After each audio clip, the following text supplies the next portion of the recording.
Hi friends, అందరికీ నమస్కారం. Welcome to coastal voice Telugu. మనం తీర ప్రాంతాల సమస్యలపైన అయితే సైకిల్ రైడ్ చేస్తున్నాం కదా. మనం సైకిల్ రైడ్ స్టార్ట్ చేసి 5 రోజులైతే అయింది. ఇప్పటికి డొంకూరు నుంచి కరివెనపాలెం వరకు అయితే నిన్న కంప్లీట్ చేస్తాం. ఈ రోజు నేను ఇద్వెనపాలెం అనే గ్రామంలో ఉన్నాను. సో ఇప్పుడు నా చుట్టుపక్కల చూస్తున్నారు కదా, మత్స్యకారులు ఎంత కష్టపడుతున్నారో. సో ఒకసారి వాళ్ళు ఏ కష్టాలు ఫేస్ చేస్తున్నారో వాళ్ళ మాటల్లో ఒకసారి అడిగి తెలుసుకుందాం. ఇంకా నా నా చుట్టుపక్కల చేపలు బోట్లే ఉన్నాయో ఒకసారి చూడండి. అక్కడ వాయిస్ కట్ అయి చేసేది.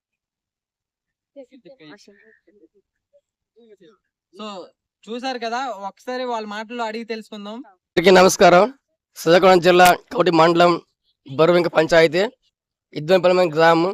ముందుగా కోస్టల్ వాయిస్ ఒక మంచి కార్యక్రమం ద్వారా కపాస్కుద్దికి చెందినటువంటి గోడల ప్రసాద్ ఈరోజు మా గ్రామానికి విచ్చేయడం జరిగింది.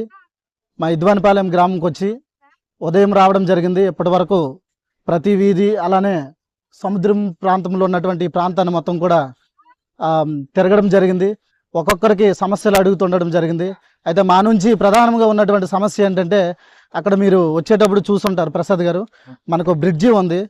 అది చాలా సంవత్సరాలకు పూర్వం కట్టించడం జరిగింది. ఈ మధ్యనే అక్కడ ఆ బ్రిడ్జి బాగాలేకపోవడం వల్ల ఏంటంటే వాటర్ స్టోరేజ్ అయిపోయి చాలా ఇబ్బందులు కూడా గురవడం జరిగింది. దాని మీద కూడా ఆల్రెడీ రిప్రజెంటేషన్ ఇవ్వడం జరిగింది యువత మొత్తం కూడా.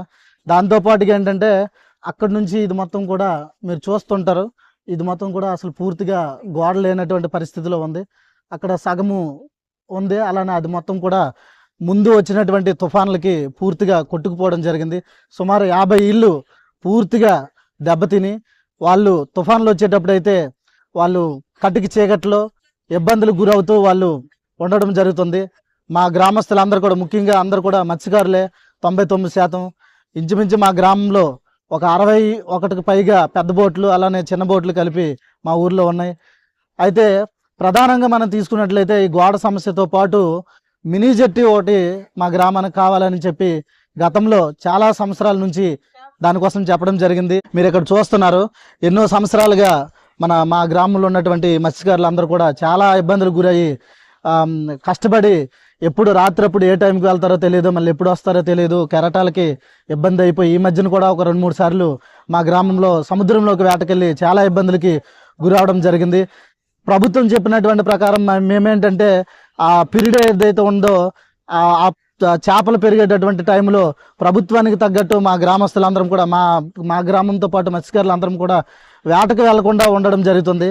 అయితే అదే సమయంలో మాకు వేట నిషేధ కాలంలో భృతి అనేది ఒక ఇంట్లోనే ఏంటంటే ఒకరికి రావడం, రేషన్ కార్డులో మిగతా వాళ్ళకి రాకపోవడం అనేది సమస్య చాలా పెద్దది ఉంది. కొంచెం ప్రభుత్వం వీటిపైన ఎక్కువగా దృష్టి పెట్టి, ఎలా అయితే మీరు చీకట్లో వేటకు వెళ్తున్నామని చెప్పి కళ్ళు వేగంగా పాడైపోతున్నాయని చెప్పి ఒక పెన్షన్ కార్యక్రమం పెట్టారో, అలాంటి కార్యక్రమం ఏంటంటే ఇంట్లో వెళ్తున్నటువంటి ప్రతి ఒక్క మత్స్యకారుడు కూడా ఖచ్చితంగా ఒక ముగ్గురు వేటకు వెళ్తే ముగ్గురు కూడా ఆ వేట నిషేధ కాలంలో మత్స్యకారుల సేవల పథకం కింద మీరు అందరికీ ఆ అమౌంట్ అనేది ఇప్పించినట్లయితే మీరు మా మత్స్యకారులందరూ కూడా చాలా హెల్ప్ చేసినటువంటి వాళ్ళు అవుతారని చెప్పి కోరుకుంటూ, అలానే లైఫ్ జాకెట్లు కూడా ఇస్తామని చెప్పి చెప్పడం జరిగింది ఈ గవర్నమెంట్ వచ్చిన తర్వాత.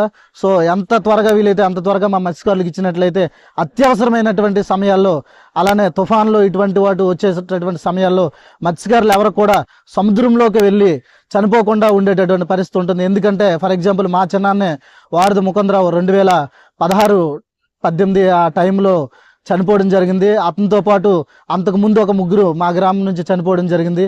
ఇది అందరూ కూడా మా గ్రామంలో ఉన్నటువంటి వాళ్ళందరూ కూడా తెలుసు. కపాస్కుద్దులు కూడా గత 2 ఇయర్స్లో ఒక 2 చనిపోవడం జరిగింది. ఇలా ప్రతి మా మత్స్యకార గ్రామాల్లో సాధారణంగా సంభవించేటటువంటి మరణాల కింద చనిపోవడం జరుగుతుంది. ఈ మధ్యకాలంలో ఒక 1-2 నెలల క్రితం కూడా చిన్నకరవెనపాలెంలో మా బావగారు కూడా అలాగే చనిపోవడం జరిగింది. ఎంత త్వరగా వీలైతే అంత త్వరగా మా మత్స్యకారులు అందరూ కూడా చనిపోయినటువంటి వాళ్ళకి ఎక్స్గ్రేషియో కింద 5 లక్షల నుంచి 10 లక్షలు ఇస్తామని చెప్పడం జరిగింది. ప్రతి ఒక్కరు కూడా ఆ ఎక్స్గ్రేషియోను కూడా 10 లక్షల వరకు మా మత్స్యకారులకు అందించినట్లయితే మన ప్రభుత్వానికి మా మత్స్యకారులు ఎప్పుడు కూడా రుణపడి ఉంటారని చెప్తూ కోరుకుంటూ సెలవు తీసుకుంటాం. అలానే ఈ కార్యక్రమం ఎంత ఘనంగా చేపట్టినటువంటి ప్రసాద్కి మరొక్కసారి మా హృదయపూర్వక ధన్యవాదాలు తెలుపుకుంటూ. ఇప్పుడు చూసారు కదా, ఇద్వెనపాలెం గ్రామస్తులు అయితే వాళ్ళకున్న సమస్యలు చెప్పారు. ఆ సమస్యలో ఇప్పుడు నేను స్టార్టింగ్ నుంచి ఇప్పటి వరకు రైడ్ చేసిన ప్రతి ఒక్క ఊర్లో అదే సమస్య చెప్తున్నారు. సో ఈ వీడియో చూసిన ప్రతి ఒక్కరు గవర్నమెంట్ దృష్టికి వెళ్ళేలా అయితే మీ వంతు సాయం ఒక షేర్ చేయండి. So thank you for all. సరిపోతుంది.